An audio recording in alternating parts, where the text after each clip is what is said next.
ലക്ഷ്യബോധമില്ലാത്ത സകല പുരുഷന്മാരോടും ഉമ്മമാരോടും ഞാൻ പറയുന്നു, സകല ഉമ്മമാരും പെൺകുട്ടികൾക്ക് സപ്പോർട്ടാണ് ഈ വിഷയത്തിൽ. അന്യ ആൺകുട്ടികളുമായിട്ട് പ്രണയം നിലനിർത്താൻ വേണ്ടി കോണി വെച്ചു കൊടുക്കുന്ന ഉമ്മമാരുടെ ജീവിതം വർദ്ധിച്ച സമയമാണ്.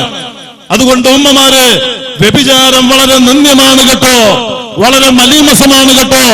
എപ്പോഴും പറയാറുള്ളത് പോലെ ഞാൻ ശക്തമായ ഭാഷയിൽ പറയാണ്, അള്ളാഹുവിന്റെ ഖുർആൻ അത് വളരെ താക്കീതോടുകൂടെ ഓർമ്മപ്പെടുത്തിയിട്ടുണ്ട്. വലാ തഖറബു സിന ഇന്നഹു കാന ഫാഹിഷ. വ്യഭിചാരത്തിലേക്ക് നിങ്ങൾ അടുക്കരുത്, അത് വളരെ നിന്ദ്യമാണ്, അത് വളരെ മോശമാണ്, അത് മാന്യന്മാർക്ക് പറ്റിയ പണിയല്ലെന്ന് പറഞ്ഞ പരിശുദ്ധ ഖുർആന്റെ ഏറ്റവും വലിയ മുഫസ്സിർ കൂടിയായ ഹബീബായ തങ്ങൾ പറഞ്ഞത്, ലാ യസ്നി സാനി ഹിന യസ്നി വഹുവ മുഅ്മിൻ. ഒരു വ്യഭിചാരി ആ വിഷയത്തിൽ അന്യ സ്ത്രീ പുരുഷ ദർശനം കണ്ണുകൊണ്ടുള്ള വ്യഭിചാരമാണ്, കൈകൊണ്ടുള്ള വ്യഭിചാരമാണ്. അന്യ സ്ത്രീ പുരുഷ സ്പർശനം, പിടുത്തം, കൽബുകൊണ്ട് ചിന്ത, കാലുകൊണ്ട് നടത്തം, കാതുകൊണ്ട് കേൾവി. ഇങ്ങനെ ഈമാനില്ലാത്തവന്റെ അമൽ മഖ്ബൂലാകുമോ? ഈമാനില്ലാത്തവന്റെ അമൽ സ്വീകാര്യമാണോ? ഈമാനില്ലാത്തവൻ അല്ലാഹു കബൂലാക്കുമോ? ഇത് ഉപ്പാപ്പ റസൂലുള്ളാഹിന്റെ ദീന്. ഇത് നീ പ്രണയം നടിച്ചിട്ട് ഈ ദീനിനെ നീ കളങ്കപ്പെടുത്തിയാൽ നിന്നെ പിടിക്കുന്നൊരു സമയമുണ്ട്. ദുനിയാവിൽ നിന്നെ പാഠം പഠിപ്പിച്ചിട്ട് ഖബർക്ക് അങ്ങോട്ട് കൊണ്ടുപോകും. വളരെ സൂക്ഷിച്ചോ.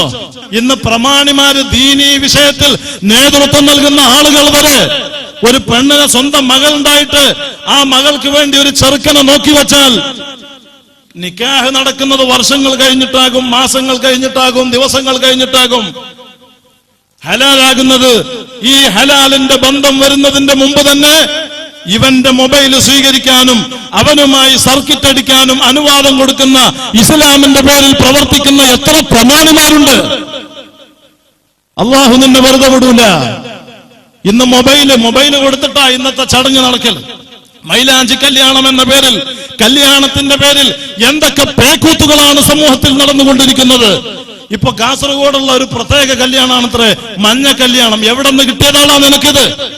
അള്ളാന്റെ ദീനിനെ നീ കളങ്കപ്പെടുത്തിയാൽ എത്രയോ വലിയ വലിയ മാരകമായ രോഗങ്ങളെ കൊണ്ട് ക്യാൻസർ പിടിപെട്ട ഒരു ചെറുപ്പക്കാരൻ സ്വകാര്യ വയത്തിൽ ക്യാൻസർ പിടിപെട്ട് എന്റെ മുമ്പിൽ വന്നു. കണ്ണിൽ നിന്ന് കണ്ണുനീരൊഴുകിയിട്ട് വറക്കുന്ന ചുണ്ടുകളോട്, വിതുമ്പുന്ന ഹൃദയത്തോട് ആ ചെറുപ്പക്കാരൻ എന്നോട് പറഞ്ഞു, വർഷങ്ങളായി എനിക്ക് രോഗം പിടിപെട്ടിട്ട് എന്റെ കുടുംബം മുഴുവനും എനിക്ക് വേണ്ടി ഉറക്കൊഴിഞ്ഞു മടുത്തു. എന്റെ ഉമ്മ നന്നായിട്ട് പരിചരിക്കലുണ്ട്, പക്ഷേ അവരുടെ വേദന ഞാൻ കണ്ടറിയാണ്. അവരുടെ വേദനയും വിഷമവും എനിക്ക് സഹിക്കാൻ കഴിയുന്നില്ല. എന്റെ ശരീരത്തിന്റെ വേദന അതിലും കഠിനമാണ്. ഒരു മുറുക്ക് വെള്ളം ചുണ്ടുണങ്ങി ദാഹം കൊണ്ട് ഞാൻ കുടിച്ചാൽ വയറ്റിൽ വെള്ളമെത്തിയാൽ ഉടൻ തന്നെ പുറത്തേക്ക് ഛർദിക്കും. എനിക്ക് രാത്രി കിടന്നാൽ ഉറക്കില്ല, ചുമ വന്നാൽ ചുമ നിൽക്കൂല, രാത്രിയായാൽ ശക്തമായ പനി വന്നിട്ട് ശരീരം മുഴുവനും വിറക്കും. ഞാനൊരു വല്ലാത്ത നിലക്ക് വലിയ വിഷമത്തിലാണ്. അതുകൊണ്ട് ഞാൻ മരിക്കാൻ എന്ത് ചെയ്യണം? എനിക്ക് ഈമാനോടെ മരിക്കാൻ ദ്വാരക്കണമെന്ന് കരഞ്ഞു പറഞ്ഞ ചെറുപ്പക്കാരന്റെ അവസ്ഥ സാധുവായി എനിക്കറിയാൻ പറ്റുമെങ്കിൽ ഇതുപോലെ ആയിരങ്ങളുടെ വേദനിക്കുന്ന വിഷയങ്ങൾ ഉൾക്കൊണ്ടുകൊണ്ട് ഞാൻ പറയാണ്, ഓ മുസ്ലിം ചെറുപ്പക്കാരെ, ചെറുപ്പക്കാരികളെ, നിങ്ങൾക്ക് അള്ളാഹു ശരീരത്തിന് കുറച്ച് ആഫിയത്ത് തന്നപ്പോ, സമ്പത്തിൽ കുറച്ച് ബറക്കത്ത് തന്നപ്പോ നീ അള്ളാഹനെ മറന്നിട്ട്, ഹബീബായ തങ്ങളെ മറന്നിട്ട് ഈ ദീനിനെ കളങ്കപ്പെടുത്താൻ നോക്കുകയാണോ? ആ ദീനിനെ നിന്റെ മകളെ കൊണ്ടോ നിന്റെ മകനെ കൊണ്ടോ നിന്നെ കൊണ്ടോ നീ വ്യഭിചാര വിഷയം, നീ ഹറാമിന്റെ സ്നേഹം, നീ വാട്സപ്പിന്റെ ദുരുപയോഗം, നീ ചാറ്റിങ്ങിന്റെ ദുരുപയോഗം നടത്തിയിട്ട് ഈ ദീന് കൊണ്ട് നീ കളിച്ചാൽ ആഖിറത്തെ കുറിച്ച് നീ ചിന്തിക്കണം. ഖബറിനെ കുറിച്ച് നിനക്ക് ബോധം വേണം. അല്ലാഹ് സഹായത്തിന് ചുമതലപ്പെടുത്തിയ നേതാവ് റഹ്മത്തുൽ ലിൽ ആലമീൻ സയ്യിദുനാ മുഹമ്മദുർ റസൂലുള്ളാഹി, ആ നേതാവുമായിട്ട് ബന്ധം സ്ഥാപിക്കാൻ, സ്നേഹം നിലനിർത്താൻ, ആ നേതാവിനെ കൊണ്ട് ദുനിയാവും ആഖിറവും രക്ഷപ്പെടാൻ ഈ പരിശുദ്ധമായ സ്വലാത്ത് മജ്ലിസിൽ എത്തിപ്പെട്ട സകല മുസ്ലിം സഹോദര സഹോദരിമാരോട് ഞാൻ പറയുന്നു, നിങ്ങൾ ഹറാമിന്റെ ബന്ധം സ്റ്റോപ്പ് ചെയ്യണം.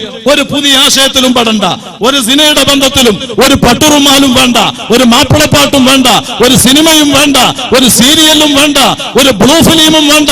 ഒരു ഹറാമിന്റെ ചലനങ്ങളും ഒരു ഹറാമിന്റെ ചിന്തയും ഒരു ഹറാമിന്റെ ജീവിത രീതിയും നമ്മുടെ ജീവിതത്തിൽ ഇനി ഉണ്ടാകൂല എന്ന് ഖൽബിൽ അസ്മ ചെയ്യാനുള്ള വേദിയാണ് ബായാറ് സ്വലാത്ത്. ഇവിടെ കുറെ പാട്ടുപാടി രസിപ്പിക്കാനല്ല, ഈ മുസ്ലിം ഉമ്മത്തിനെ നന്നാക്കാനുള്ള മജ്ലിസാണ്. അല്ലാഹു കബൂലാക്കി തരട്ടെ.